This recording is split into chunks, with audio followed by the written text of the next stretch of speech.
మాత్రే నమః. Welcome back to Latha Bhaskar blogs అండి. ఈరోజు నేనైతే ఇప్పుడు కూర్చొని టిఫిన్ చేస్తున్నానండి. మా ఇంట్లో ఈరోజు ఏం టిఫిన్ చూద్దామా మరి. మా ఇంట్లో ఈరోజు వచ్చేసి దోశ అండి. దోశ బొంబాయి చట్నీ అంటారు. బొంబాయి చట్నీ చూపిస్తాను మీకు. బొంబాయి చట్నీ అండి. ఆలు పూరి కూర అని కూడా అంటారు దీన్ని. ఆలు కుర్మా అని కూడా అంటారు దీన్ని.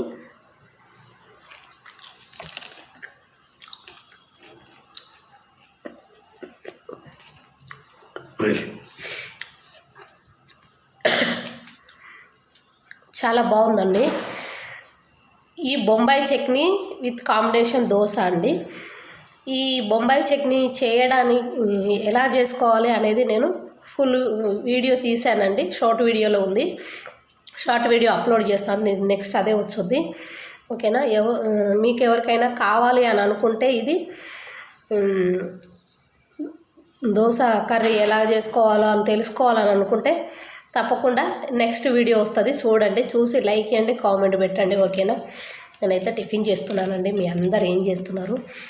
ఈ కాంబినేషన్ చాలా ఇష్టం అండి. నాలాగా ఇష్టపడే వాళ్ళు చాలామంది ఉంటారు.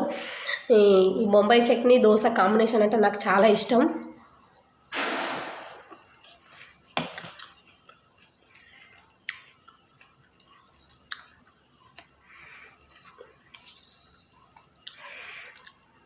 నాలాగా ఇష్టపడే వాళ్ళకు ఈ కాంబినేషన్ని చూడండి, చూసి కామెంట్ పెట్టండి, లైక్ చేయండి. ఓకేనా.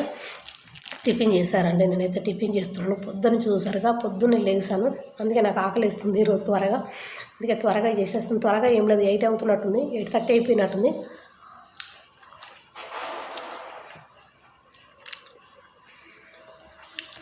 ఓకేనండి. ఈ వీడియో చూసేయండి. ఓకేనా. ఇది ఎలాగ ప్రిపరేషన్ చేశాను అనేది వీడియో ఉంది, చూసేయండి. ఓకేనా. థ్యాంక్ యూ సో మచ్ అండి. బాయ్.